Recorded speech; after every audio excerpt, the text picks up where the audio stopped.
ಅಮೆರಿಕದಿಂದ ಕೊಡಗಿಗೆ ಪ್ರವಾಸಕ್ಕೆ ಬಂದ ಹೆಣ್ಮಗಳ ಮೇಲೆ ಅಟ್ಟಹಾಸ ಮೆರೆದಿದ್ದಾರೆ.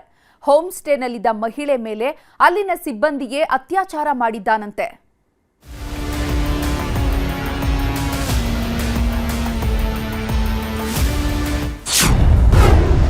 ಅಮೆರಿಕದ ಹೆಣ್ಮಗಳ ಮೇಲೆ ಕಾಮುಕನ ಅಟ್ಟಹಾಸ. ಹೋಮ್ ಸ್ಟೇನಲ್ಲಿ ಅತ್ಯಾಚಾರ, 3 ದಿನ ರೌರವ ನರಕ. ನಮ್ಮ ಭಾರತೀಯ ಸಂಸ್ಕೃತಿಯಲ್ಲಿ ಒಂದು ಮಾತು ಹೇಳ್ತಾರೆ, ಅತಿಥಿ ದೇವೋಭವ ಅಂತ. ಅಂದ್ರೆ ಅತಿಥಿಗಳನ್ನ ದೇವರಂತೆ ಕಾಣಬೇಕು ಅಂತ. ಅದು ಮನೆಗೆ ಬಂದ ಅತಿಥಿಗಳೇ ಆದ್ರೂ ಸರಿ, ಹೊರದೇಶದಿಂದ ನಮ್ಮೂರಿಗೆ ಬಂದವರಾದ್ರೂ ಸರಿ, ಎಲ್ಲರನ್ನೂ ಪ್ರೀತಿ ವಿಶ್ವಾಸದಿಂದ ಕಾಣಬೇಕು. ದೇಶದ ಹಿರಿಮೆಯನ್ನ ಎತ್ತಿ ಹಿಡಿಯೋ ಕೆಲಸ ಮಾಡಬೇಕು. ಆದರೆ ಕಾಮುಕರ ಕಣ್ಣಿಗೆ ಹೆಣ್ಣು ಅನ್ನೋದು ಬರೀ ಕಾಮದ ವಸ್ತುವಾಗಿ ಹೋಗಿದೆ. ಅಮೆರಿಕಾದಿಂದ ಕೊಡಗಿಗೆ ಪ್ರವಾಸಕ್ಕೆ ಬಂದಿದ್ದ ಹೆಣ್ಮಗಳನ್ನ ಹುರಿದು ಮುಕ್ಕಿದ್ದಾರೆ. ಅತ್ಯಾಚಾರ ಮಾಡಿದ್ದಲ್ಲದೆ 3 ದಿನ ಎಲ್ಲೂ ಬಿಡದೆ ಚಿತ್ರಹಿಂಸೆ ಕೊಟ್ಟಿದ್ದಾರೆ. ಇದೇ ತಿಂಗಳ 12ನೇ ತಾರೀಕು ಅಮೆರಿಕಾದ ಮಹಿಳೆಯೊಬ್ಬರು ಕೊಡಗಿಗೆ ಪ್ರವಾಸಕ್ಕೆ ಬಂದಿದ್ರು. ಈ ವೇಳೆ ಪೊನ್ನಂಪೇಟೆ ತಾಲೂಕಿನ ಕುಟ್ಟ ಗ್ರಾಮದ ಹೋಮ್ ಸ್ಟೇನಲ್ಲಿ ಉಳಿದುಕೊಂಡಿದ್ರು. ಇವರ ಮೇಲೆ ಅಲ್ಲಿನ ಸಿಬ್ಬಂದಿ ವೈಜೇಶ್ ಕಾಮದ ಕಣ್ಣಾಕಿದ್ದಾನೆ. ಕೂಲ್ ಡ್ರಿಂಕ್ಸ್ನಲ್ಲಿ ಮತ್ತು ಬರೋ ಔಷಧಿ ಹಾಕಿ ಅತ್ಯಾಚಾರ ಮಾಡಿದ್ದಾನಂತೆ. ನಂತರ ಯಾರಿಗೂ ಹೇಳಬಾರ್ದು, ಪೊಲೀಸರಿಗೆ ದೂರು ಕೊಡಬಾರದು ಅನ್ನೋ ಕಾರಣಕ್ಕೆ 3 ದಿನ ಹೋಮ್ ಸ್ಟೇನಲ್ಲೇ ಇರಿಸಿಕೊಂಡು ರೌರವ ನರಕ ತೋರಿಸಿದ್ನಂತೆ. ಆದರೆ ಹಾಗೋ ಹೀಗೋ ಮಾಡಿ ತಪ್ಪಿಸ್ಕೊಂಡು ಬಂದ ಹೆಣ್ಮಗಳು ಅಮೆರಿಕ ರಾಯಭಾರಿ ಕಚೇರಿಗೆ ಮಾಹಿತಿ ನೀಡಿದ್ದಾರೆ. ಯಾವಾಗ ಈ ವಿಷಯ ಕರ್ನಾಟಕ ಪೊಲೀಸರ ಗಮನಕ್ಕೆ ಬಂತೋ ಜಾರ್ಖಂಡ್ ಮೂಲದ ವೈಜೇಶ್ ಜೊತೆಗೆ ಹೋಮ್ ಸ್ಟೇ ಮಾಲೀಕ ವಿಶಾಲ್ನನ್ನ ಬಂಧಿಸಿದ್ದಾರೆ. ಅಷ್ಟೇ ಅಲ್ಲ, ವಿದೇಶಾಂಗ ಸಚಿವಾಲಯದ ಅಧಿಕಾರಿಗಳು ಸಹ ಭೇಟಿ ನೀಡಿ ಮಾಹಿತಿ ಪಡೆದಿದ್ದಾರೆ. ಹೋಮ್ ಸ್ಟೇ ಮಾಲೀಕರು ಅದಕ್ಕೆ ಸ್ಪಂದಿಸಲಿಲ್ಲ ಅಂತೇಳಿ ತಡೆದರು ಅಂತೇಳಿ ಕೂಡ ಮಾಹಿತಿ. ಸೊ ಅದರಿಂದ FIR ದಾಖಲು ಮಾಡಿ ಅವ್ರನ್ನ ಅವತ್ತೇ ಬಂಧನ ಮಾಡಿ ಜೈಲಿಗೆ ಕಳಿಸಿದ್ದಾರೆ. ಇನ್ನು ದುಷ್ಕೃತ್ಯದ ಬಗ್ಗೆ ಮಾತನಾಡಿದ ಗೃಹ ಸಚಿವ ಪರಮೇಶ್ವರ್, ವಿದೇಶಿಗರ ಮೇಲೆ ಈ ರೀತಿಯ ಕೃತ್ಯಗಳಾದ್ರೆ ನಮ್ಮ ದೇಶದ ಬಗ್ಗೆ ಕೆಟ್ಟ ಸಂದೇಶ ರವಾನೆಯಾಗುತ್ತೆ. ಆರೋಪಿಗಳನ್ನ ಬಂಧಿಸಲಾಗಿದ್ದು ಕಠಿಣ ಕ್ರಮ ಕೈಗೊಳ್ಳುತ್ತೀವಿ ಎಂದಿದ್ದಾರೆ. ನಮ್ಮ ಸಮಾಜದ ಬಗ್ಗೆ, ನಮ್ಮ ದೇಶದ ಬಗ್ಗೆ ಎಂಥ ಸಮಾಜ ಇದು ಸಂದೇಶ ಹೋಗುತ್ತೆ. ಅದಕ್ಕಾಗಿ ಇಂಥದ್ದನ್ನು ಭಾಳ ಕಠಿಣವಾದಂಥ ಕ್ರಮ ತಗೋಬೇಕು, ನಾವು ತಗೊಳ್ತಾ ಇದ್ದೀವಿ. ಒಟ್ನಲ್ಲಿ ಹೋಮ್ ಸ್ಟೇಗೆ ಬರೋ ಗೆಸ್ಟ್ಗಳ ಮೇಲೆ ಅಲ್ಲಿನ ಸಿಬ್ಬಂದಿಯೇ ಮುಗಿಬಿದ್ರೆ ಏನು ಹೇಳೋದು ಹೇಳಿ, ಯಾರನ್ನ ನಂಬಿ ಪ್ರವಾಸ ಕೈಗೊಳ್ಳೋದು ಹೇಳಿ. ಇಂಥವರಿಗೆಲ್ಲ ತಕ್ಕ ಶಿಕ್ಷೆ ಆಗಬೇಕು, ಆಗಲೇ ಪಾಠ ಕಲಿಯೋದು. ಕ್ಯಾಮರಾ ಪರ್ಸನ್ ರಾಹುಲ್ ಜೊತೆ ಆನಂದ್ KS, ನ್ಯೂಸ್ 18 ಮೈಸೂರು.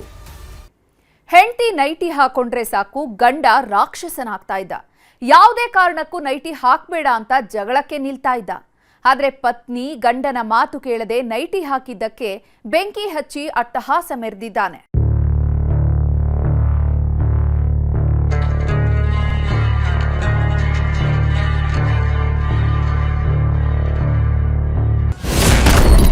ಹೆಂಡತಿ ಹಾಕೊಂಡಿದ್ಲು ನೈಟಿ, ಗಂಡ ಇಟ್ಟ ಬೆಂಕಿ. ಪತ್ನಿ ಸೀರೆ ಉಟ್ಟಿಲ್ಲ ಅಂತ ಕಡ್ಡಿಗೀರಿದ ಗಂಡ. ಶಿವ, ಭೂಮಿ ಮೇಲೆ ಎಂತೆಂಥ ವಿಕೃತ ಮನಸ್ಸುಗಳಿರ್ತಾವೆ ನೋಡಿ. ಹೆಂಡತಿ ಸೀರೆ ಉಟ್ಕೊಳ್ಳೋ ಬದಲು ನೈಟಿ ಹಾಕೊಂಡಿದ್ದಾಳೆ ಅನ್ನೋ ಕಾರಣಕ್ಕೆ ಪತ್ನಿಗೆ ಬೆಂಕಿ ಹಚ್ಚಿದ್ದಾನೆ. ಗಂಡನ ರಣರಾಕ್ಷಸಿ ಕೃತ್ಯಕ್ಕೆ ಬೆಂದು ಹೋದ ಹೆಣ್ಮಗಳು ಸಾವು ಬದುಕಿನ ಮಧ್ಯೆ ಹೋರಾಡ್ತಿದ್ದಾಳೆ. ಇವನೇ ನೋಡಿ ಈ ಸ್ಟೋರಿಯ ಕಿರಾತಕ. ಹೆಸರು ಕೃಷ್ಣ ಪಾಟೀಲ್ ಅಂತ. ಬೆಳಗಾವಿ ಜಿಲ್ಲೆಯ ಖಾನಾಪುರ ತಾಲೂಕಿನ ನಂದಗಡ ಸಮೀಪದ ಹತ್ತರವಾಡ ನಿವಾಸಿ. 8 ವರ್ಷದಿಂದ ಮಂಜುಳಾ ಪಾಟೀಲ್ ಅನ್ನೋರ ಜೊತೆಗೆ ಹಸೆಮಣೆ ಏರಿದ್ದ. ಆದ್ರೆ ಮದುವೆಯಾದ ದಿನದಿಂದಲೂ ಗಂಡ ಹೆಂಡತಿ ಖುಷಿಯಾಗಿದ್ದದ್ದೇ ಇಲ್ಲ. ಒಂದಲ್ಲ ಒಂದು ವಿಷಯಕ್ಕೆ ಕಿರಿಕ್ ತೆಗಿತಾನೇ ಇದ್ನಂತೆ. ಅದರಲ್ಲೂ ಪತ್ನಿ ಹಾಕೊಳ್ತಿದ್ದ ನೈಟಿ ಕಂಡ್ರೆ ಉರಿದುರಿದು ಬೀಳ್ತಿದ್ದ. ಹಲವು ಬಾರಿ ಗಲಾಟೆ ಕೂಡ ನಡೆದಿತ್ತಂತೆ. ಆದ್ರೆ ಮಂಜುಳಾ ಮಾತ್ರ ನೈಟಿ ಹಾಕೋದನ್ನ ಬಿಟ್ಟಿರಲಿಲ್ಲ.